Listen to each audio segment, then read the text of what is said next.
पृष्ठ संख्या 792, श्लोक संख्या 10। एक दिन की बात है, मैं भूख से पीड़ित होकर आहार प्राप्त करना चाहता था। मेरा पुत्र मेरे लिए भोजन की तलाश में निकला था, किंतु नंबर एक बार पढ़ लीजिए, नंबर। हाँ से श्लोक संख्या 9। जैसे गंधर्वों का काम भाव तीव्र होता है, सर्पों का क्रोध तेज होता है और मृगों को भय अधिक होता है, उसी प्रकार हमारी जाति के लोगों की भूख बड़ी तीव्र होती है। ये क्या नेगेटिव साइड का, ये पॉजिटिव साइड नहीं है, इन सबका नेगेटिव साइड बता रहे हैं, ठीक है ना।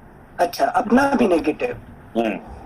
ये जो किसका कौन सा नेगेटिव पॉइंट बात कर रहे हैं। Okay, thank you sensei. श्लोक संख्या 10।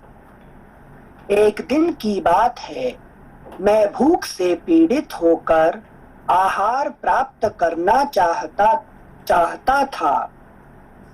मेरा पुत्र मेरे लिए भोजन की तलाश में निकला था, किंतु सूर्यास्त होने के बाद वह खाली हाथ लौट आया। उसे कहीं मांस नहीं मिला।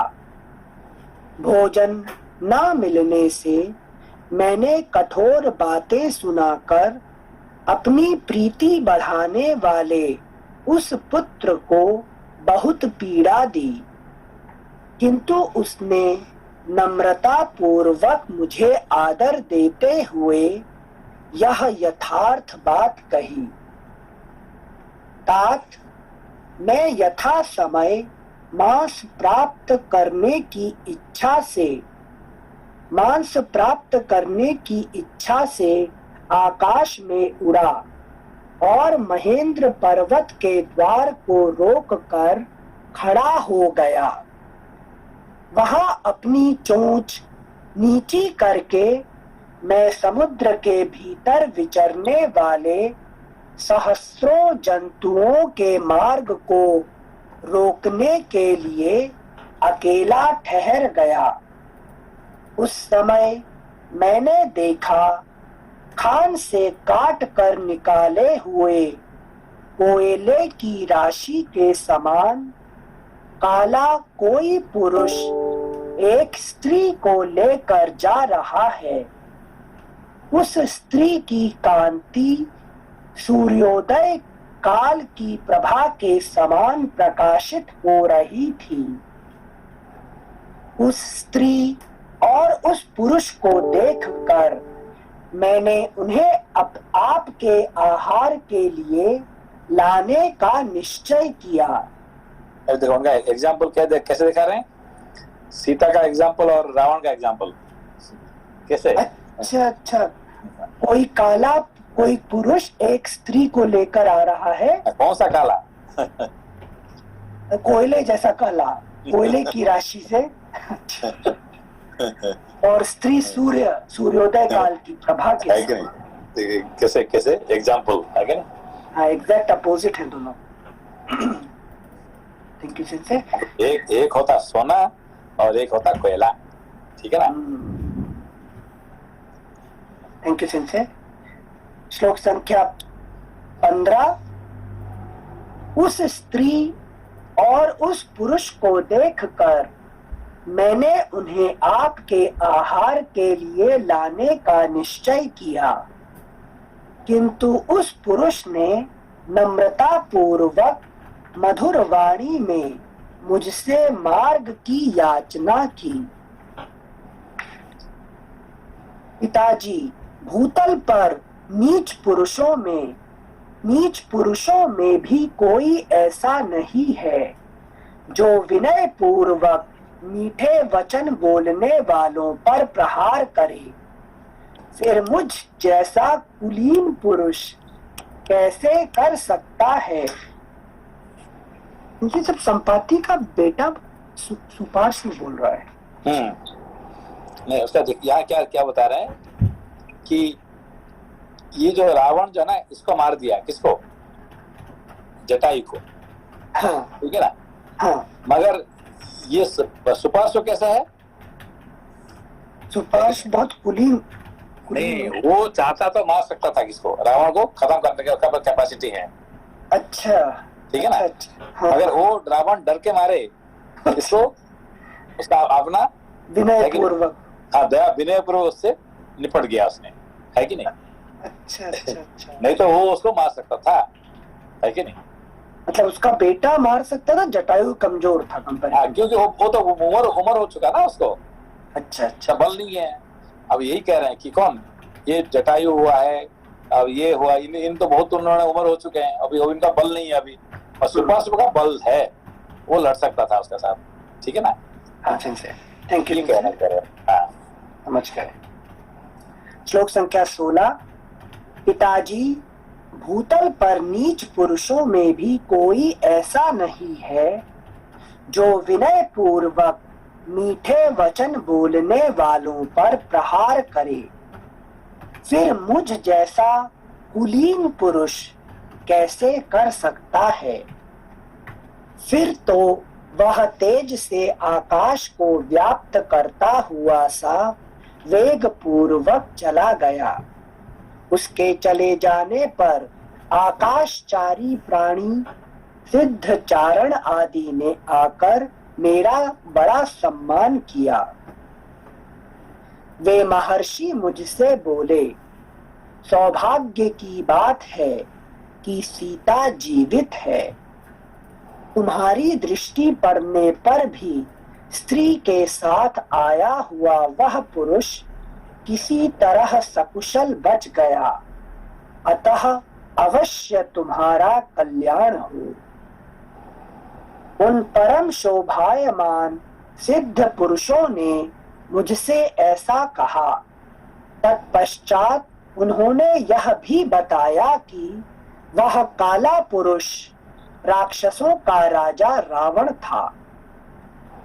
तात दशरथ नंदन श्री राम की पत्नी जनक किशोरी सीता शोक के वेग से पराजित हो गई थी। उनके आभूषण गिर रहे थे और रेशमी वस्त्र भी सिर से खिसक गया था। उनके केश खुले हुए थे और वे श्री राम तथा लक्ष्मण का नाम ले लेकर उन्हें पुकार रही थीं। मैं उनकी इस दयनीय दशा को देखता रह गया। यही मेरे विलंब से आने का कारण है। इस प्रकार बातचीत की कला जानने वालों में श्रेष्ठ सुपार्श्व ने मेरे सामने इन सारी बातों का वर्णन किया। यह सब सुनकर भी मेरे हृदय में पराक्रम कर दिखाने का कोई विचार नहीं उठा। यह सब सुनकर भी मेरे हृदय में पराक्रम कर दिखाने का कोई विचार नहीं उठा। संपाति जी क्या पराक्रम दिखा सकते थे जब हाथ ही नहीं है? तो नहीं, मतलब ये तो कह कि मैं अभी नहीं कर सकता, कुछ नहीं कर सकता हूँ, और पहले मेरा पास बल था। अच्छा अच्छा अच्छा, जो अभी सुपार्श्व के पास है अभी, है कि नहीं? Got it. हाँ सिंसे, थैंक यू सिंसे। श्लोक संख्या 23। बिना पंख का पक्षी कैसे कोई पराक्रम कर सकता है? बिना पंख पक्षी को कैसे कर सकता? अभी कुछ नहीं कर सकता मैं। हाँ हाँ हाँ, थैंक यू सिंसे। अपनी वाणी और बुद्धि के द्वारा, तो इसको कहने का मतलब क्या है? जैसे कि जो कर्म का बल होता है उससे बड़ा है बुद्धि बल। नहीं, अभी जो कह रहा है, देखिए अभी तो कुछ नहीं कर पाएगा, तो इसको बार बार इसको कहने का मतलब क्या है उसका? What does it mean? जिनसे मतलब मैं चाहता, मेरे पास पहले इतनी शक्ति थी कि मैं उड़ के रावण का पता ही नहीं, रावण को खत्म करके सीता जी को ला भी सकता था। पर अब मैं अब तो कोई काम का नहीं है ना। अभी तो मैं तो मेरा पंख ही नहीं है, हाँ, हो गया, ये हो गया तो अभी तो मेरा नथिंग है कि नहीं। तो फिर इसको कह के उसका टाइम क्यों वेस्ट कर रहे हैं हम उनका। बताना चाहते कि मैं नहीं तो सुपार्श्व मेरा पुत्र वो मदद कर सकता है, या मैं बुद्धि से आपको बता सकता हूँ कि कैसे जाना है, और मेरा बेटा बाकी आपका कर्म रूप से मदद कर सकता है। ऐसा क्या लोपा जी क्या है, क्यों बार बार कह रहे हैं जो नहीं कर पाएगा बार बार क्यों कह रहे हैं? सेंसेई नहीं कर पाएगा मीन सेंसेई ये इसलिए बोल रहे हैं कि अभी देखिए यहाँ से शुरू होगा कहानी। क्या शुरू होगा, अब उसका पास पूरा पावर आ जाएगा फिर, है कि नहीं। ये काम करने के बाद, राम कार्य करने के बाद फिर उसका दोबारा उसका पंख निकल जाएगा, निकल आएगा, फिर वो पूरा आकाश उड़ेगा फिर है कि नहीं। अभी क्या होने वाला है, अभी इनको हेल्प करने के बाद फिर उसको दोबारा पंख आ जाएगा फिर। अभी जो जला हुआ पंख है कि नहीं, तो कौन सा पंख जला हुआ उसका अभी उसका अभी जो कर्म का जो अपरा विद्या का पंख निकला हुआ है, अभी उसको है कि नहीं असली पंख निकल जाएगा, है कि नहीं। ये अभी होगा, यही इसीलिए बता रहे हैं, अभी मैं कुछ नहीं कर पाऊंगा। तो मतलब कि राम कार्य के लिए अपना जितना भी थोड़ा अभी भी इतने वृद्ध होने के बाद भी थोड़ा रियलाइजेशन करके राम कार्य के लिए अपना सोच रहा है, तो इसके लिए राम जी उनको आशीर्वाद करेंगे, यही मीनिंग है ना। मतलब ये जो लॉ ऑफ कर्म कहते हैं, लॉ ऑफ कर्म के हिसाब से अभी उसको दूसरा सब मिल जाएगा, जो उन्होंने खोया है उससे ज्यादा मिल जाएगा, है कि नहीं। अभी तो उन्होंने थोड़ा थोड़ा उड़ रहा था, अब पूरा आकाश उड़ के जाएगा, कहाँ तक, पूरा स्वर्ग तक चला जाएगा, ठीक है ना। बट सेंसे ये जटायु और संपाति के लिए भगवान का एक्स्ट्रा कृपा क्यों है सेंसे? वही तो अभी बताएंगे, उसका कहानी उसका अपना आत्मा का कथा बता रहे हैं, सुनिए अभी, ठीक है ना। अच्छा ठीक है सेंसे। श्लोक संख्या 23। बिना पंख का पक्षी कैसे कोई पराक्रम कर सकता है? बिना पंख का पक्षी क्या कर सकता है? अभी मैं कुछ नहीं कर सकता हूँ।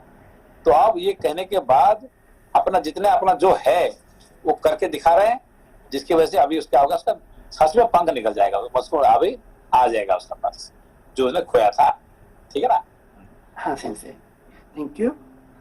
अपनी वाणी और बुद्धि के द्वारा साध्य जो उपकार रूप गुण है उसे करना मेरा स्वभाव बन गया है। पंख नहीं है इसलिए मैं उड़ नहीं पा रहा हूँ, कुछ नहीं कर पाऊँ, मगर मेरा तो मुंह है ना बात करने के लिए, है कि नहीं। उसमें मैं क्यों नहीं, उसमें वचन है क्यों दरिद्रता, है कि नहीं। वचन कह रहे हो दरिद्रता क्यों करेंगे, है कि नहीं। Thank you sensei. लेकिन यहाँ पर वचन भी उपकार रूप गुण, मतलब something which is useful to the recipient. क्योंकि अभी इन लोगों ने पूरा, अभी इनका पास बल तो भरा हुआ है, ये जो 12 के पास सब कुछ है, पर क्या कमी है, आइडिया नहीं है कैसे पहुंचना है कि कोई इसको आइडिया दे दिया, है कि नहीं, फिर तो उन्होंने सारे काम शुरू हो जाएगा। अब ये आइडिया देने वाला कौन है, ये है नहीं? और इसके लिए वो आइडिया देने के लिए कब से वेट कर रहा है? पूरा आयु भर वेट किया है तब से। कब तक वेट किया है? आइडिया देने के लिए आप बोल रहे हैं? हाँ, how long he is waiting to give this idea?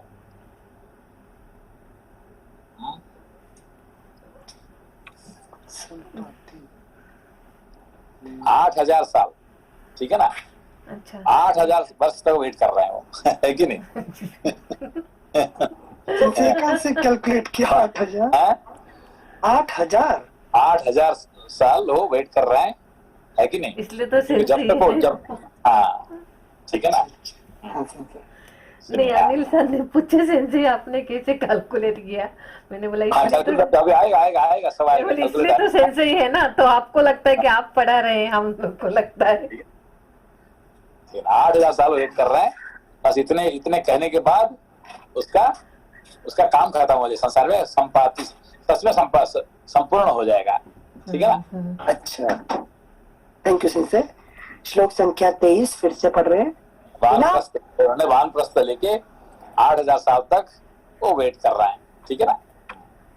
अच्छा, एक दिन ये वानर लोग आएंगे, यहाँ पे उनका ये सब तकलीफें फंसेंगे, अब मैं उनको ऐसे हेल्प करूंगा, करने के बाद फिर मेरा दोबारा पंख निकल जाएगा, फिर मैं आकाश आकाश मार्ग में जो अभी तक नहीं कर पाया था अब वो करके करूंगा अभी, ठीक है ना।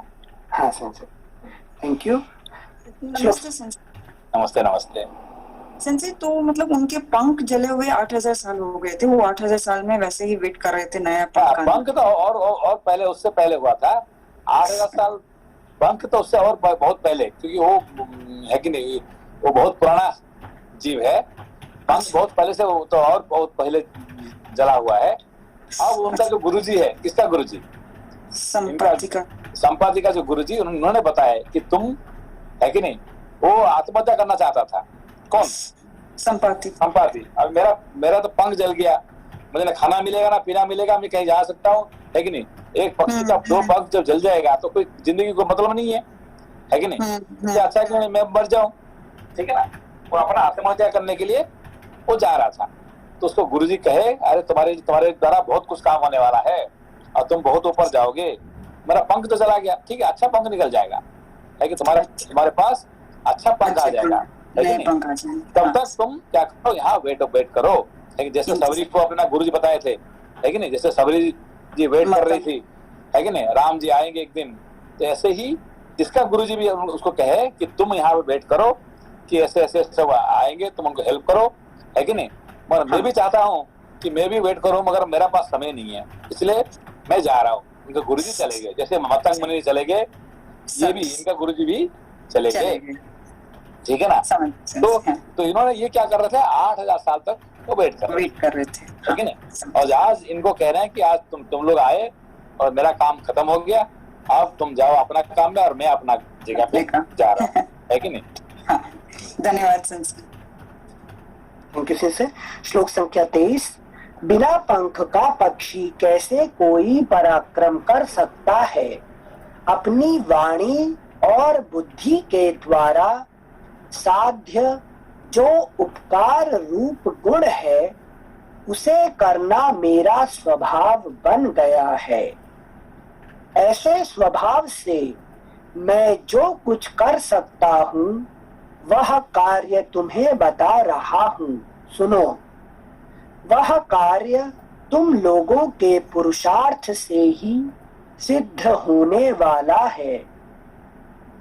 मैं वाणी और बुद्धि के द्वारा तुम सब लोगों का प्रिय कार्य अवश्य करूंगा, क्योंकि दशरथ नंदन श्री राम का जो कार्य है वह मेरा ही है, इसमें संशय नहीं है।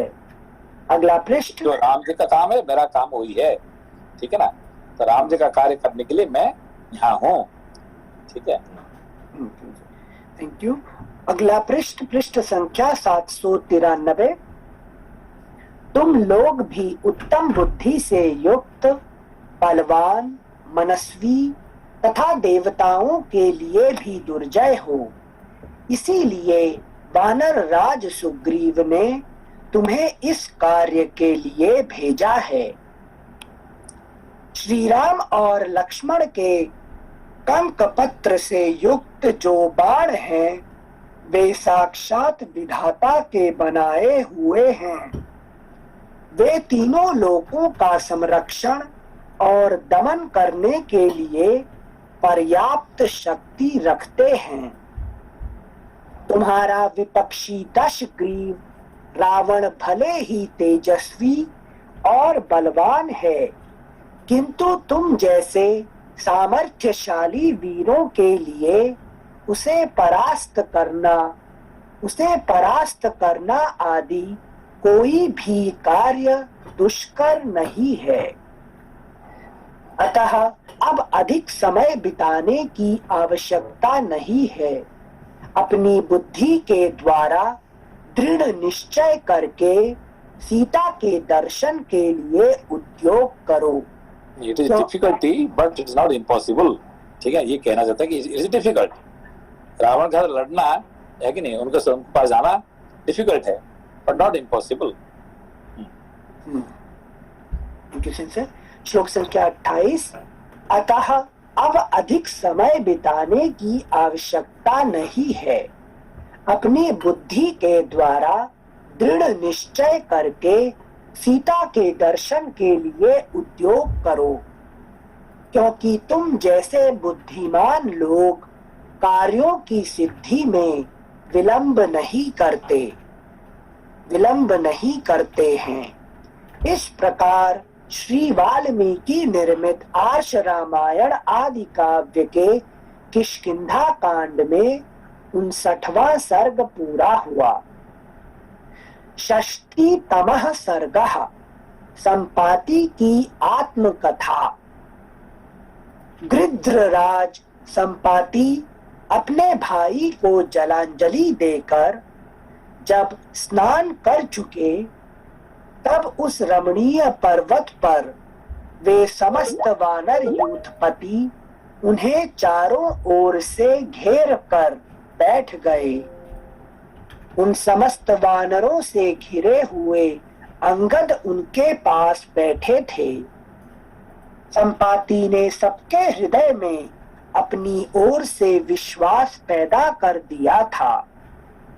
वे हर्षोत्फुल्ल होकर फिर इस प्रकार कहने लगे, सब वानर एकाग्र चित्त एवं मौन होकर मेरी बात सुनो। मैं मिथिलेश कुमारी को जिस प्रकार जानता हूँ, वह सारा प्रसंग ठीक ठीक बता रहा हूँ। निष्पाप अंगद, प्राचीन काल में मैं सूर्य की किरणों से झुलस कर इस विंध्य पर्वत के शिखर पर गिरा था। उस समय मेरे सारे अंग सूर्य के प्रचंड ताप से संतप्त हो रहे थे। 6 रातें बीतने पर जब मुझे होश हुआ और मैं विवश एवं विवहल सा होकर संपूर्ण दिशाओं की ओर देखने लगा, तब सहसा किसी भी वस्तु को मैं पहचान ना सका। तदनंतर धीरे धीरे समुद्र, पर्वत, समस्त नदी, सरोवर, वन और यहाँ के विभिन्न प्रदेशों पर दृष्टि डाली। तब मेरी स्मरण शक्ति लौटी। तदनंतर धीरे धीरे समुद्र, पर्वत, समस्त नदी, सरोवर, वन और यहाँ के विभिन्न प्रदेशों पर दृष्टि डाली। तब मेरी स्मरण शक्ति लौटी। फिर मैंने निश्चय किया कि यह दक्षिण समुद्र के तट पर स्थित विंध्य पर्वत है, जो हर्षोत्फुल्ल विहंगमों के समुदाय से व्याप्त है। यहाँ बहुत सी कंदराएं, गुफाएं और शिखर हैं। पूर्व काल में यहाँ एक पवित्र आश्रम था, जिसका देवता भी बड़ा सम्मान करते थे। उस आश्रम में निशाकर, चंद्रमा नामधारी एक ऋषि रहते थे। उनका नाम क्या है? गुरु जी का नाम निशाकर। निशाकर है। चंद्रदेव को निशाकर भी कहते हैं। निशाकर। निशा मतलब क्या है? जैसे रात्रि करने वाले, ठीक है ना। हाँ, और निशा क्या होता है? अंधकार होता है, ठीक है ना। अंधकार को कौन करते हैं, ठीक है ना, ये चंद्रमा, ठीक है ना। अच्छा, थैंक यू सिंसे। उस आश्रम में निशाकर, चंद्रमा नामधारी एक ऋषि रहते थे, जो बड़े ही उग्र आज का चंद्रमा देखा? से बहुत सुंदर था, देखा।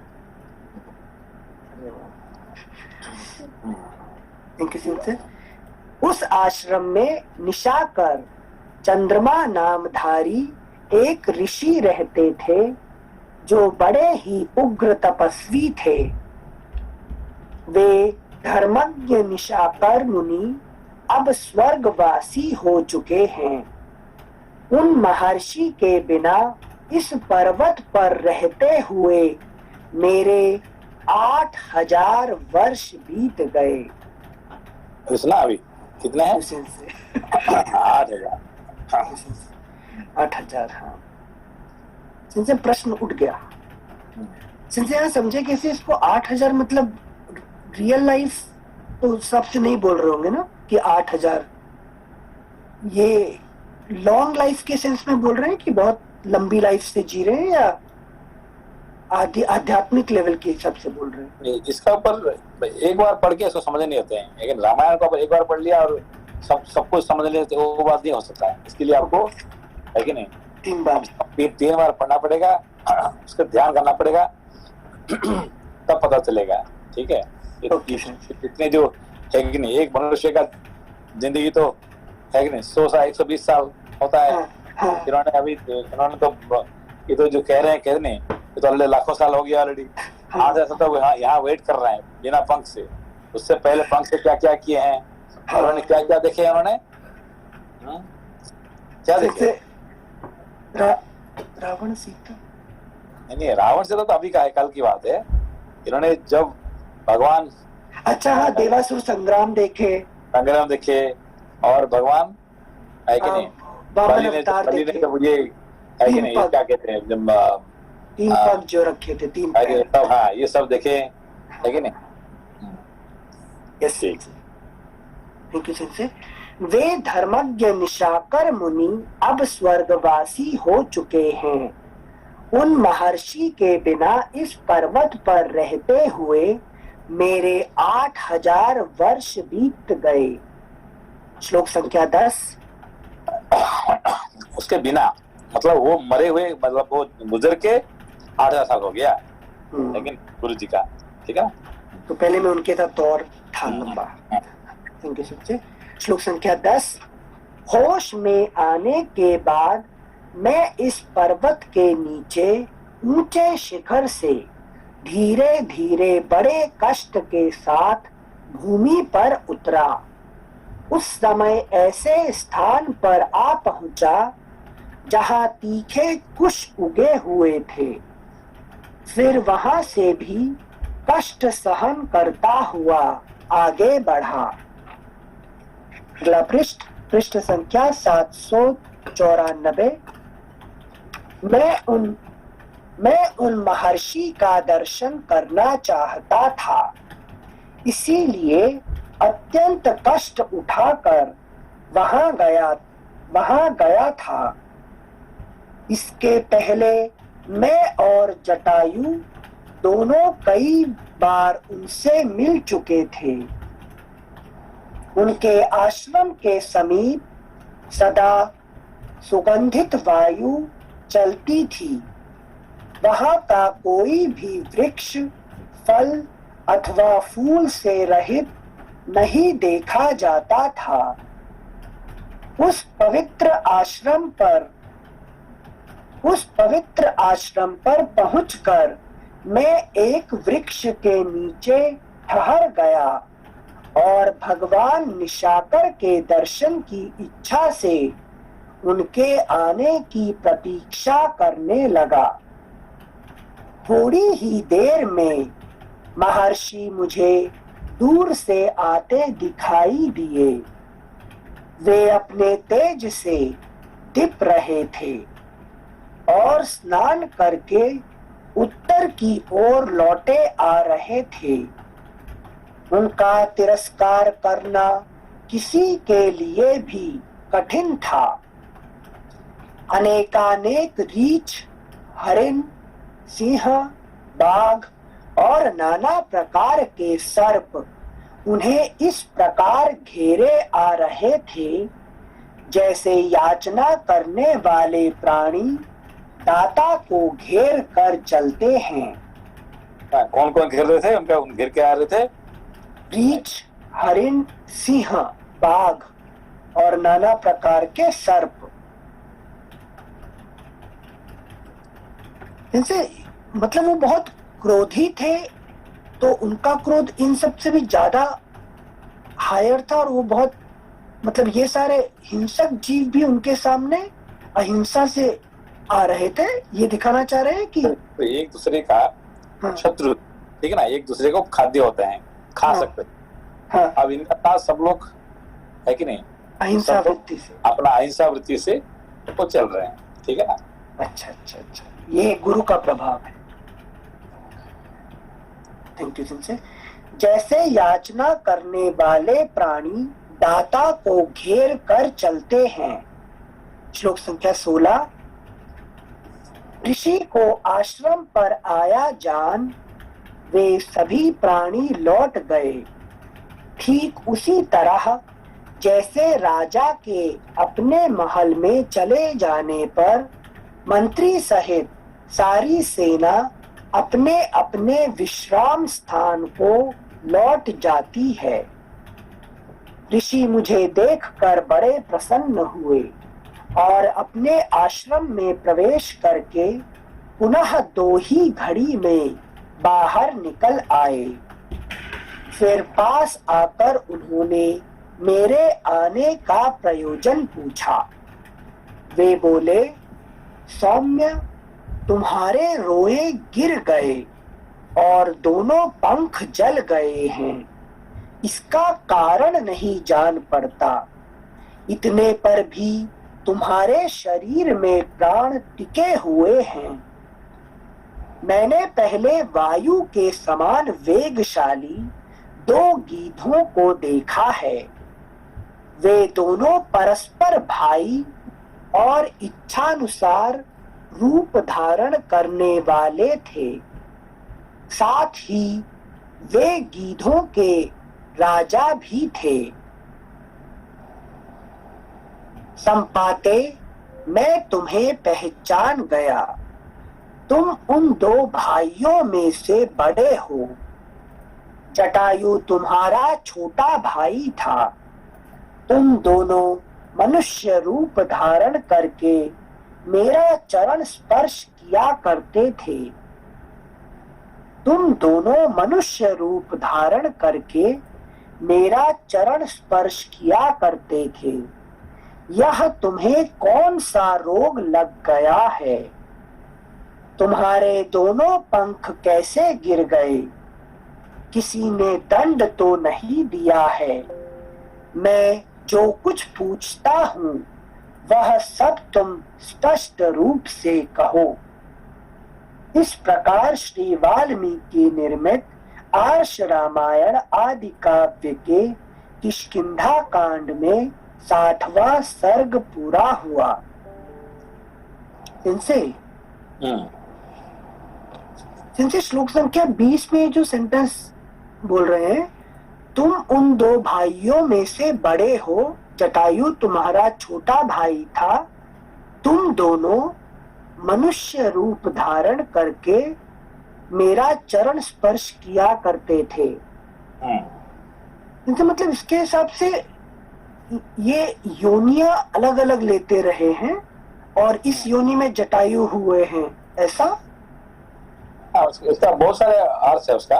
एक अर्थ आप इसको ही मान लेंगे, ठीक है ना। Okay okay. और दूसरा बात यह है कि जटायु होते हुए भी, है कि नहीं, जैसे ये क्या कहते हैं, नहीं कुछ जीव ऐसे होते हैं कि पशु का शरीर होते हुए भी, पक्षी का शरीर होते हुए भी वो अच्छे कर्म करते हैं, मनुष्य जैसे करते हैं, इसीलिए मनुष्य रूप से कहते हैं उसको, ठीक है। अच्छा अच्छा अच्छा अच्छा। जैसे मतलब ये स्टोरी में जड़ भरत है कि नहीं, वो क्या है, जब वो है कि नहीं ये था, क्या कहते हैं, पशु था, तो भी वो अच्छे कर्म कर रहा था। स्मृति थी ना sensor. Yes, thank you sensor. अगला अध्याय 61तमः सर्गः। संपाति का निशाकर मुनि को अपने पंख के जलने का कारण बताना। उनके इस प्रकार पूछने पर मैंने बिना सोचे समझे सूर्य का अनुगमन रूप जो दुष्कर एवं दारुण कार्य किया था वह सब उन्हें बताया। मैंने कहा, भगवन, मेरे शरीर में घाव हो गया है तथा मेरी इंद्रियां लज्जा से व्याकुल हैं, इसलिए अधिक कष्ट पाने के कारण मैं अच्छी तरह बात भी नहीं कर सकता। मैं और जटायु दोनों ही गर्व से मोहित हो रहे थे, अतः अपने पराक्रम की थाह लगाने के लिए हम दोनों दूर तक पहुंचने के उद्देश्य से उड़ने लगे। कैलाश पर्वत के शिखर पर मुनियों के सामने हम दोनों ने, अगला पृष्ठ संख्या 795, हम दोनों ने यह शर्त बंधी थी कि सूर्य जब तक अस्ताचल पर जाए उसके पहले ही हम दोनों को उनके पास पहुंच जाना चाहिए। यह निश्चय करके हम साथ ही आकाश में जा पहुंचे। वहां से पृथ्वी के भिन्न भिन्न नगर में हम रथ के पहिए के बराबर दिखाई देते थे। वहां से पृथ्वी के भिन्न भिन्न नगर में हम रथ के पहिए के बराबर दिखाई देते थे। ऊपर के लोकों में कहीं वाद्यों का मधुर घोष हो रहा था, कहीं आभूषणों की झनकारें सुनाई पड़ती थी और कहीं लाल रंग की साड़ी पहने बहुत सी सुंदरियां गीत गा रही थी, जिन्हें हम दोनों ने अपनी आंखों देखा था। उससे भी ऊंचे उड़कर हम तुरंत सूर्य के मार्ग पर जा पहुंचे। वहां से नीचे दृष्टि डालकर जब दोनों ने देखा तब यहाँ के जंगल हरी भरी हरी हरी घास की तरह दिखाई देते थे। पर्वतों के कारण यह भूमि ऐसी जान पड़ती थी मानो इस पर पत्थर बिछाए गए हों, और नदियों से ढकी हुई भूमि ऐसी लगती थी मानो उसमें सूत के धागे लपेटे गए हों। भूतल पर हिमालय, मेरु और विंध्य आदि बड़े बड़े पर्वत तालाब में खड़े हुए हाथियों के समान प्रतीत होते थे। उस समय हम दोनों भाइयों के शरीर से बहुत पसीना निकलने लगा। हमें बड़ी थकावट मालूम हुई। फिर तो हमारे ऊपर भय, मोह और भयानक मूर्छा ने अधिकार जमा लिया। उस समय ना दक्षिण दिशा का ज्ञान होता था, ना अग्नि कोण अथवा पश्चिम आदि दिशा का ही। यद्यपि यह जगत नियमित रूप से स्थित था, तथापि उस समय मानो युगांत काल में अग्नि से दग्ध हो गया हो, इस प्रकार नष्ट प्राय दिखाई देता था। मेरा मन नेत्र रूपी आश्रय को पाकर उसके साथ ही हतप्राय हो गया। सूर्य के तेज से उसकी दर्शन शक्ति युक्त हो गई। तदनंतर महान प्रयास करके मैंने पुनः मन और नेत्रों को सूर्य देव में लगाया। इस प्रकार विशेष प्रयत्न करने पर फिर सूर्य देव का दर्शन हुआ। वे हमें पृथ्वी के बराबर ही जान पड़ते थे। जटायु मुझसे पूछे बिना ही पृथ्वी पर उतर पड़ा। उसे नीचे जाते देख मैंने भी तुरंत अपने आप को आकाश से नीचे की ओर छोड़ दिया। मैंने अपने दोनों पंखों से जटायु को ढक लिया था, इसलिए वह जल न सका। मैं ही असावधानी के कारण वहां जल गया। वायु के पथ से नीचे गिरते समय मुझे ऐसा संदेह हुआ कि जटायु जल स्थान में गिरा है, परंतु मैं इस विंध्य पर्वत पर गिरा था। मेरे दोनों पंख जल गए थे, इसलिए यहाँ जड़वत हो गया।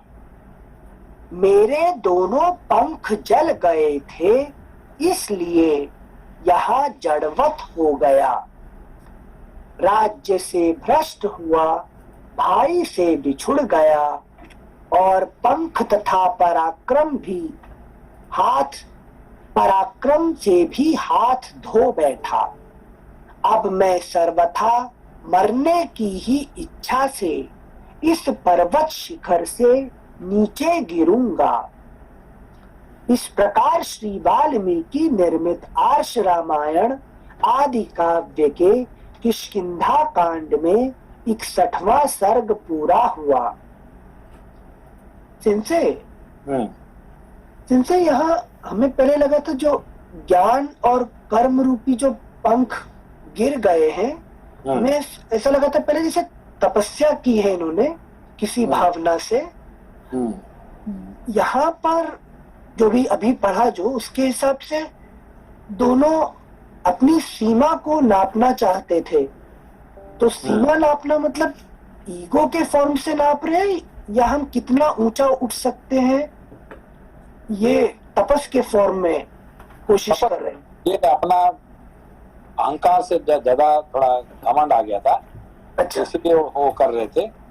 मगर है तो सूर्य भगवान का है कि नहीं, सारथी का बेटे हैं पिताजी, है कि नहीं, इसलिए उनको है कि कृपा हो गया, भगवान सूर्य ने उनको कृपा कर दी है। ठीक है ना। Okay okay, thank you Sanjay. हमें मतलब ऐसा आभास हो रहा था जैसे तपस करने गए उसमें ईगो आ गया इसलिए और ऊपर गए, वैसा नहीं है ये। ठीक है संजय, थैंक यू। द्विषष्टितमः सर्गः। निशाकर मुनि का संपाति को सांत्वना देते हुए उन्हें भावी श्री रामचंद्र जी के कार्य में सहायता देने के लिए जीवित रहने का आदेश देना। वानरों, उन मुनि श्रेष्ठ से ऐसा कहकर मैं बहुत दुखी हो विलाप करने लगा। मेरी बात सुनकर थोड़ी देर तक ध्यान, अगला पृष्ठ संख्या 796। थोड़ी देर तक ध्यान करने के बाद महर्षि भगवान निशाकर बोले, संपाते, चिंता ना करो, तुम्हारे छोटे और बड़े दोनों तरह के पंख फिर नए निकल आएंगे, आंखें भी ठीक हो जाएंगी तथा खोई हुई प्राण शक्ति, बल और पराक्रम सब लौट आएंगे।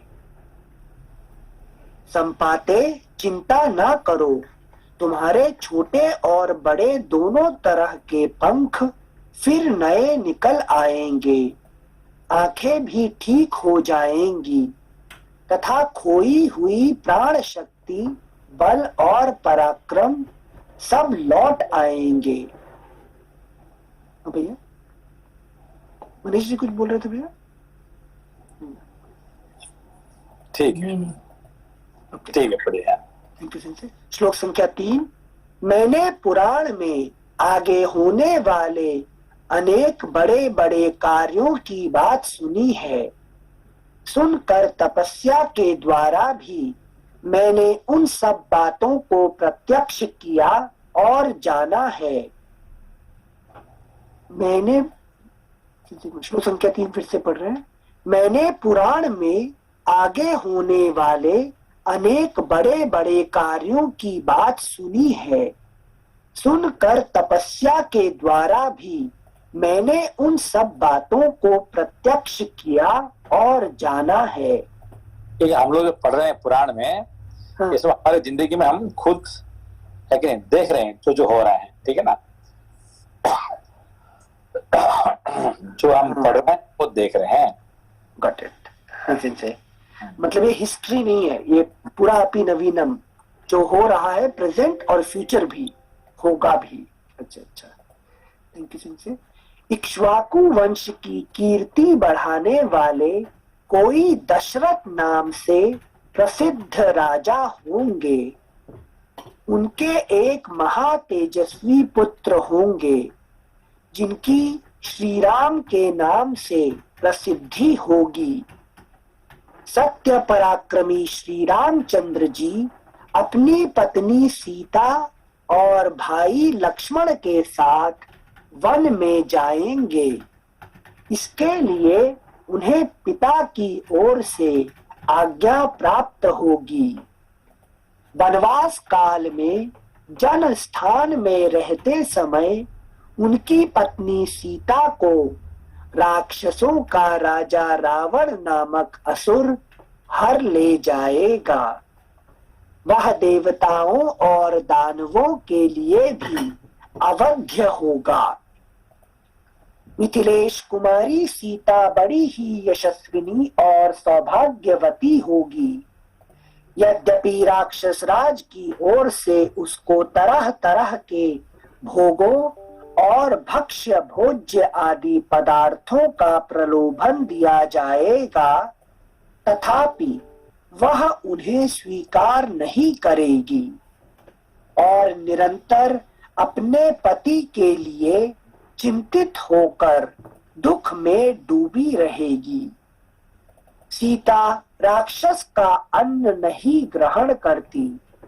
यह मालूम होने पर देवराज इंद्र उसके लिए अमृत के समान खीर, जो देवताओं को दुर्लभ है, निवेदन करेंगे। श्लोक संख्या 8 फिर से पढ़ रहे हैं। सीता राक्षस का अन्न नहीं ग्रहण करती। यह मालूम होने पर देवराज इंद्र उसके लिए अमृत के समान खीर, जो देवताओं को दुर्लभ है, निवेदन करेंगे। उस अन्न को इंद्र का दिया हुआ जानकर जानकी उसे स्वीकार कर लेगी और सबसे पहले उसमें से अग्रभाग निकालकर श्री रामचंद्र जी के उद्देश्य से पृथ्वी पर रखकर अर्पण करेगी। उस समय वह इस प्रकार कहेगी, मेरे पति भगवान श्री राम तथा देवर लक्ष्मण यदि जीवित हों अथवा देव भाव को प्राप्त हो गए हों, यह अन्न उनके लिए समर्पित है। संपाते रघुनाथ जी के भेजे हुए उनके दूत वानर यहाँ सीता का पता लगाते हुए आएंगे। उन्हें तुम श्री राम की महारानी सीता का पता बताना। यहाँ से किसी तरह कभी दूसरी जगह ना जाना। ऐसी दशा में तुम जाओगे भी कहाँ? देश और काल की प्रतीक्षा करो, तुम्हें फिर नए पंख प्राप्त हो जाएंगे। यद्यपि मैं आज ही तुम्हें पंख युक्त कर सकता हूँ, फिर भी इसलिए ऐसा नहीं करता कि यहाँ रहने पर तुम संसार के लिए हितकर कार्य कर सकोगे। तुम भी उन दोनों राजकुमारों के कार्य में सहायता करना। वह कार्य केवल उन्हीं का नहीं, समस्त ब्राह्मणों, गुरुजनों, मुनियों और देवराज इंद्र का भी है।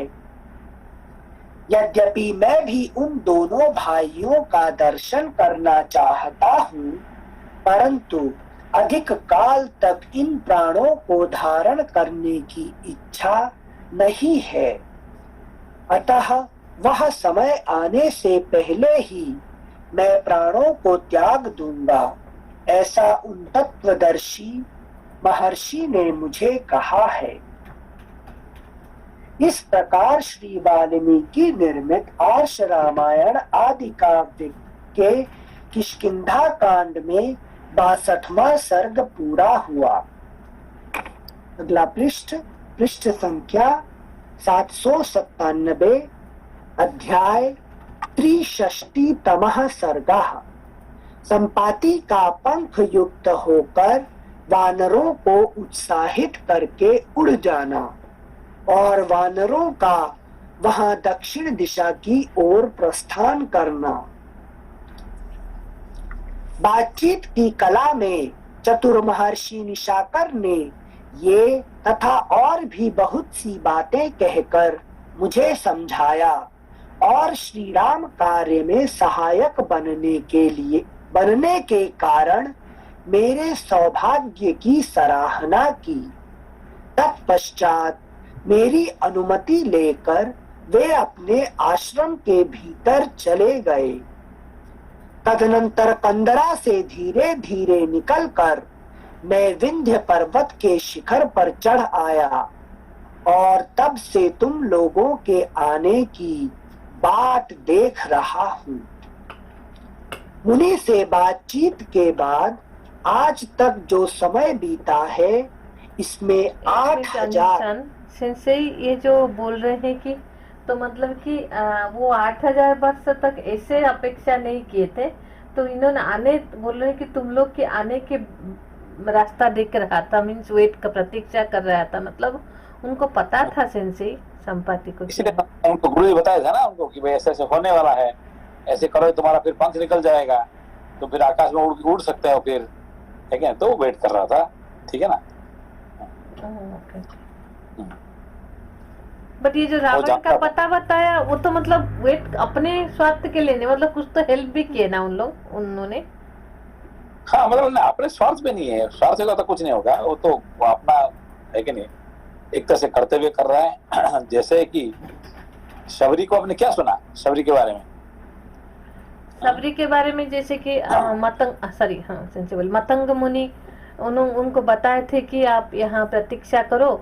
जब उन्होंने छोड़ के जा रहे थे आश्रम, तो एक दिन राम आएंगे, तो वो उनका बात को पूरा वेद की गार जैसा मान के, पूरा उनको लकीर जैसा मान के, जो भी आया है नहीं वहाँ पे जो भी आया है सबको राम राम करके उन्होंने, है कि नहीं, उनको खाना खिलाए पिलाए, उनको सेवा किए, सत्कार किए, है कि नहीं, जिसकी वजह से असली राम जी का दर्शन हुआ है, ठीक है ना। ऐसे ही इन्होंने सबको जो भी वहां आया अच्छे उपदेश देके अच्छे ज्ञान की बात की है। कौन है कि नहीं, ये संपाति। इसीलिए आज एक ऐसा नहीं कि वो आएंगे तब तक वेट करते हैं, तब तक हम है कि नहीं, हम क्या करें कि दारू पी के सिगरेट पी के मजा करते रहें और जब वो आ जाएंगे तब बात करेंगे, ऐसा नहीं है कि नहीं। तब तक जो भी आया सबके लिए वही किया उन्होंने, ठीक है ना। थैंक यू से। श्लोक संख्या 3। मुनि से बातचीत के बाद आज तक जो समय बीता है इसमें 8000 से अधिक वर्ष निकल गए। 8 फुटनोट। यहाँ मूल में साग्र शतम 100 वर्ष से अधिक समय बीतने की बात कही गई है, परंतु 60वें सर्ग के 9वें श्लोक में 8 सहस्त्र वर्ष बीतने की चर्चा आई है। अतः दोनों की एक वाक्यता के लिए यहाँ शत शब्दों को 8 सहस्त्र वर्ष का उपलक्षण मानना चाहिए। अनिल जी प्रश्न है अभी। नमस्ते सेंसी। नमस्ते जी सेंसी, जैसा ये संपाति जी के बारे में आपने शुरू में भी बताया था कि ही completed all his work. Sampati जो शब्द का जो अर्थ था, he completed all his work what he wanted and then he was sitting there and जो ये सैटरडे की क्लास में भी एक टॉपिक आया था कि the actual life is different and you know इस शरीर से जो अचीव कर सकता है व्यक्ति, वो अचीवमेंट उसका लेस रहता है और उसके बाद जब his body couldn't do anything else, then still in his life he thinks that कि और क्या क्या कर सकता हूँ मैं. ओके, तो संपाति की यहाँ वृत्ति में क्या डिफरेंस है? 8,000 years he was sitting there, so was he not thinking कि मेरे को और क्या करना है, what I can do with this body? नहीं, देखिए ये हम लोग यही हम गलती करते हैं. हमें क्या करना है कि नहीं, हमने कभी ना शास्त्र से पूछते हैं ना हम कभी ऋषि मुनि को पूछते हैं, है कि नहीं. तो हमें क्या करते हैं भाई, एक नहीं तो दूसरे कुछ कर्म करेंगे ना, तो कौन सा कर्म करेंगे, इस सांसारिक कर्म के पीछे हम लगे रहते हैं, है कि नहीं. हमारा है कि नहीं, जो ग्रोथ है हम मानते हैं कि इसको साधारण मनुष्य हो के हमने कितने पैसा बनाया, कितने घर बनाया, कितने ये किया, इसको ही हमने ग्रोथ मानते हैं, जिसकी वजह से हमारा असली ग्रोथ नहीं होता है. तो उन्होंने जैसे वाल्मीकि जी ने है कि नहीं नारद मुनि से पूछा कि तुम यहाँ बैठ के राम नाम जपते रहो, है कि नहीं. उन्होंने नहीं पूछा कि कितना साल बीत गया, है कि युग युग बीत गया, वो राम राम कर रहे हैं, ठीक है ना. तो दोबारा जब यहाँ पे आए नारद मुनि आए, देख रहे कि हुआ तो उनका ऊपर है कि नहीं, उनका ऊपर क्या हो गया, है कि नहीं, व्हाइट एंट का ये लग गया है, वाल्मीकि लग गया है. तो है कि नहीं, तो भी वो राम राम कर रहे हैं, है कि नहीं. तो ये नहीं पूछा कि भाई कब तक करना है, ये नहीं पूछा उन्होंने, भाई करो तो करे, ठीक है ना. तो जिसकी वजह से वो ब्रह्मर्षि बन गए. तो ऐसे ही है कि नहीं, ये क्या कहते हैं, सबरी भी गुरु जी को नहीं पूछे कब आएंगे, है कि राम जी कब आएंगे, किस अवतार में आएंगे, कैसे ये आए, कुछ नहीं पूछा, उन्होंने कह दिया बस, उन्होंने बैठ लग गए, काम में लग गए. ऐसे ही इनको गुरु जी ने कहा कि तुम 8 साल के बाद आएगा, तुम एक दिन आएंगे, तुम ऐसा करते रहो. तो जो भी आएगा उनका सामने, तो सबको उन्होंने ज्ञान बांटते गए, उपदेश देते गए, और एक दिन 8 साल के बाद वो मिल रहे हैं, ठीक है ना. अच्छा. पर हम अपना हिसाब में बैठ जाते हैं, ये बताओ कि कब तक मैं है कि नहीं, रामायण पढ़ो तो रामायण कब तक पढ़ते रहोगा भाई, है कि नहीं, कब खत्म होगा कब खत्म होगा, हम इतना राह देखते रहेंगे. अरे खत्म क्यों होगा, तो बस पढ़ते जाओ, एक जिंदगी बीत गया, अगला जिंदगी में कंटिन्यू करेंगे, है कि नहीं. ये मन में आ जाए तो फिर क्या हो जाएगा, हम पहुंच जाएंगे, है कि नहीं. अच्छा. हाँ जी. हमने रामायण पढ़ने के लिए कहा, रामायण पढ़ते रहेंगे ना, कब तक पढ़ेंगे, बस इस जिंदगी पूरा भी हो जाए, अगला जिंदगी कंटिन्यू करेंगे, फिर नेक्स्ट जिंदगी कंटिन्यू करेंगे.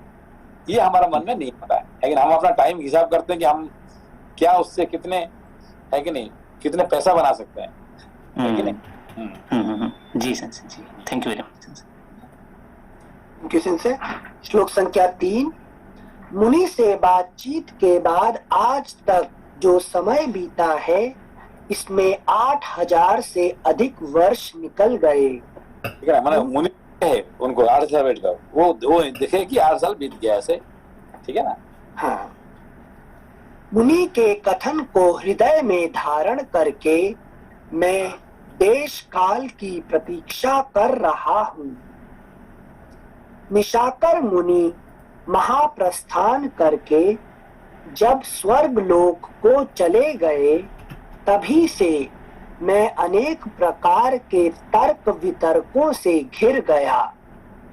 संताप की आग मुझे रात दिन जलाती रहती है. मेरे मन में कई बार प्राण त्यागने की इच्छा हुई, किंतु मुनि के वचनों को याद करके मैं उस संकल्प को टालता आया हूँ. उन्होंने मुझे प्राणों को रखने के लिए जो बुद्धि सम्मति दी थी, वह मेरे दुख को उसी प्रकार दूर कर देती है जैसे जलती हुई अग्नि शिखा अंधकार को. एक बार फिर से पढ़ रहे हैं श्लोक संख्या 5. मेरे मन में कई बार प्राण त्यागने की इच्छा हुई, किंतु मुनि के वचनों को याद करके मैं उस संकल्प को टालता आया हूँ. उन्होंने मुझे प्राणों को रखने के लिए जो बुद्धि सम्मति दी थी, वह मेरे दुख को उसी प्रकार दूर कर देती है जैसे जलती हुई अग्नि शिखा अंधकार को. दुरात्मा रावण में कितना बल है इसे मैं जानता हूँ, इसलिए मैंने कठोर वचनों द्वारा अपने पुत्र को डांटा था कि तूने मिथिलेश कुमारी सीता की रक्षा क्यों नहीं की। सीता का विलाप सुनकर और उनसे बिछुड़े हुए श्री राम तथा लक्ष्मण का परिचय पाकर तथा राजा दशरथ के प्रति मेरे स्नेह का स्मरण करके भी मेरे पुत्र ने जो सीता की रक्षा नहीं की, अपने इस बर्ताव से उसने मुझे प्रसन्न नहीं किया, मेरा प्रिय कार्य नहीं होने दिया। अपना पुत्र के बारे में ये कह रहे हैं इन्होंने, जो करना था वो नहीं किया उन्होंने। वहां एकत्र होकर बैठे हुए वानरों के साथ संपाति इस प्रकार बातें कर ही रहे थे कि उन वंचारी वानरों के समक्ष उसी समय उनसे कंफ्यूजन है।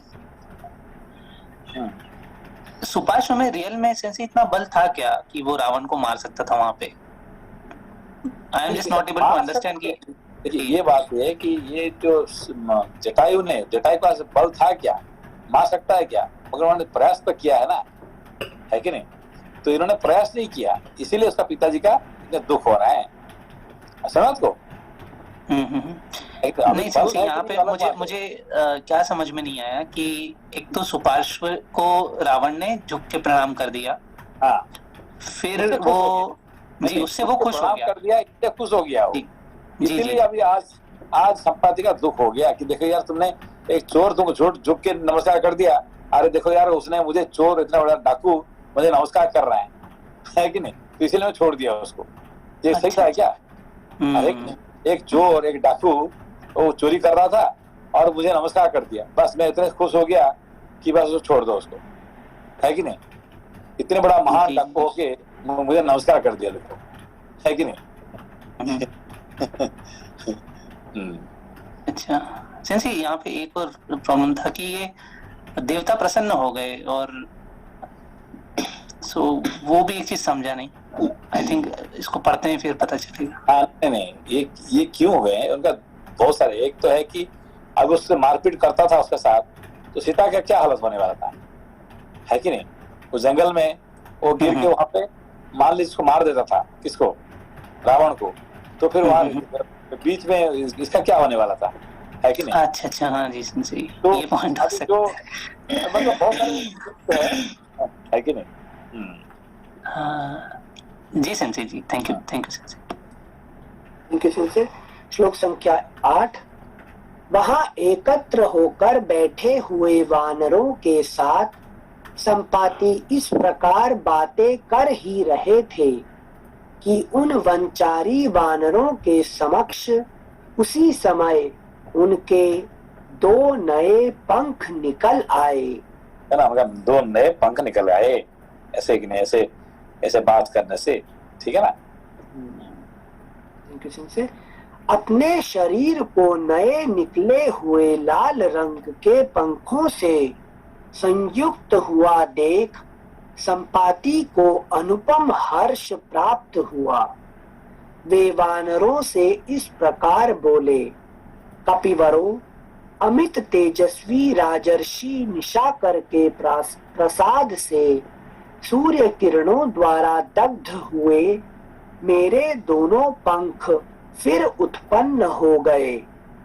युवावस्था में मेरा जैसा पराक्रम और बल था, वैसा ही बल और पुरुषार्थ का इस समय मैं अनुभव कर रहा हूँ। वानरों, तुम सब प्रकार से यत्न करो, निश्चय ही तुम्हें सीता का दर्शन प्राप्त होगा। मुझे पंखों का प्राप्त होना तुम लोगों की कार्य सिद्धि का विश्वास दिलाने वाला है। उन समस्त वानरों से ऐसा कहकर पक्षियों में श्रेष्ठ संपाति अपने आकाश गमन की शक्ति का परिचय पाने के लिए उस पर्वत शिखर से उड़ गए। उनकी वह बात सुनकर उन श्रेष्ठ वानरों का हृदय प्रसन्नता से खिल उठा। वे पराक्रम साध्य अभ्युदय के लिए उद्यत हो गए। अगला पृष्ठ संख्या 798। तदनंतर वायु के समान पराक्रमी वे श्रेष्ठ वानर अपने भूले हुए पुरुषार्थ को फिर से पा गए और जनक नंदिनी सीता की खोज के लिए उत्सुक हो अभिजित नक्षत्र से युक्त दक्षिण दिशा की ओर चल दिए। इस प्रकार श्री वाल्मीकि निर्मित आर्ष रामायण आदि काव्य के किष्किंधा कांड में 63वां सर्ग पूरा हुआ। ठीक है, ओके। प्रणाम सिंह से। नमस्ते। नमस्ते। ओके।